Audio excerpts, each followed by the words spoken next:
আসসালামু আলাইকুম। আজকে আমি ভীষণ মজার একটা রেসিপি করে দেখাবো। সম্পূর্ণ ইউনিক হবে, খেতে হবে দারুণ টেস্টি, আর খুব সহজে ঝটপট বানিয়ে নেওয়া যায়। আশা করছি আপনাদের কাছে খুবই ভালো লাগবে। তাহলে চলুন দেখে নেই। প্রথমে একটা বোলের মধ্যে নিয়ে নিচ্ছি মুড়ি। এখানে আমি 4 কাপ মুড়ি নিয়ে নিচ্ছি। নরম মুড়ি নিলে হবে, মুসমুসে নিলে হবে। যদি নরম হয় তাহলে তাওয়ায় হিট দিয়ে মুসমুসে করে নেবেন, তাহলে ব্লেন্ড করতে সুবিধা হবে। এখন আমি একটা ব্লেন্ডার জারের মধ্যে নিয়ে নিচ্ছি। একদম মিহি করে গুঁড়া করে নেব। আপনারা চাইলে পাটায় গুঁড়া করে নিতে পারেন। এইরকম করে গুঁড়া করে নিয়েছি। এখন একটা বোলের মধ্যে নিয়ে নিচ্ছে আর পানি নিয়েছি। নর্মাল পানি অল্প অল্প করে দিয়ে মাখিয়ে নেব। অল্প অল্প করে দিতে হবে আর মাখিয়ে নিতে হবে। এইরকম করে আমি নরম করে মেখে নেব। বেশি পাতলাও করা যাবে না, আবার বেশি ঘনও না। হাত দিয়ে ভালো করে মাখিয়ে নিচ্ছি। এর মধ্যে কিছুই অ্যাড করার প্রয়োজন নাই।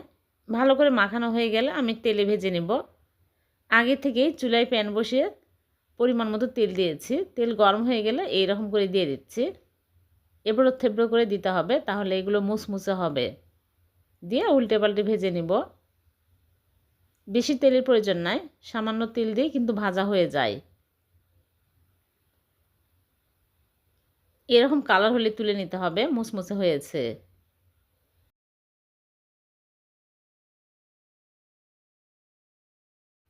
সবগুলো ভেজে তুলে নিয়েছি আর ঠান্ডা হয়ে গেছে। এখন আমি হাত দিয়ে এরকম করে ছোটো ছোটো করে ভেঙে নিচ্ছি, তাহলে ব্লেন্ড করতে সুবিধা হবে। এখন আমি একটা ব্লেন্ডার জারের মধ্যে নিয়ে নিচ্ছি। দুইবারে ব্লেন্ড করতে হবে, একবারে হবে না। এরকম করে ব্লেন্ড করে নিয়েছি, একদম গুঁড়া হয়েছে। এখন আমি সবগুলো একটা বোলের মধ্যে গুঁড়া করে নিয়ে নিচ্ছি। এক সাইডে রেখে দিচ্ছি, আর এদিকে আমি চুলে একটা প্যান বসিয়ে দিয়ে দিচ্ছি চিনি 1 কাপ, পানি দিচ্ছি 1/2 কাপ। পানি কিন্তু বেশি দেওয়া যাবে না। এখন আমি এলাচি গুঁড়া 1/2 চামচ দিয়ে নেড়ে চেড়ে বলক তুলে নেব। চিনি গলে যখন ভালোভাবে বলক উঠে আসবে, তখন আমি চুলাটা একদম বন্ধ করে দেব। দিয়ে মরিচ গুঁড়াগুলো দিয়ে দিচ্ছি। আর দিয়ে দিচ্ছি জর্দা রং সামান্য পরিমাণে, এটা অপশনাল, না দিলে কোনো সমস্যা নেই। এখন আমি নেড়ে চেড়ে ভালোভাবে বলক চলে আসছে, মরিচ গুঁড়াগুলো দিয়ে দিচ্ছি। দিয়ে আমি চুলা অফ করে দেব। দিয়ে নেড়ে চেড়ে ঢেকে রাখবো 5 মিনিট। 5 মিনিটে একদম ঝরঝরে হয়ে যাবে। এখন আমি চুলা অফ করে ঢেকে রাখছি। 5 মিনিট পর ফিরে আসলাম।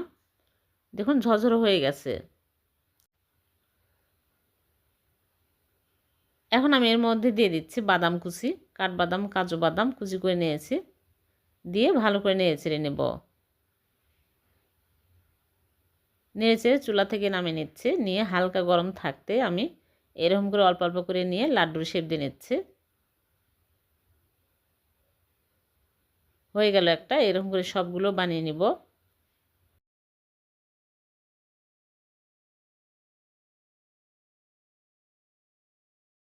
সবগুলো বানিয়ে পরিবেশন করে নিলাম। হয়ে গেল মুড়ি দিয়ে ভীষণ মজার লাড্ডু। অনেক সময় বাড়িতে মুড়ি থেকে যায়, সেই মুড়ি নরম হয়ে যায়। মুড়ি দিয়ে কিন্তু এইরকম করে লাড্ডু বানিয়ে নিতে পারবেন। আর এই লাড্ডুগুলো অনেক দিন পর্যন্ত রেখে খাওয়া যাবে। ভিডিওটি ভালো লাগলে লাইক, কমেন্ট, শেয়ার করে দেবেন, অন্যকে দেখার সুযোগ করে দেবেন। আর এরকম সহজ নতুন নতুন রেসিপি পেতে চ্যানেলটিকে সাবস্ক্রাইব করে চ্যানেলের সাথে থাকবেন। আবার দেখা হবে নতুন কোনো রেসিপিতে। আল্লাহ হাফেজ।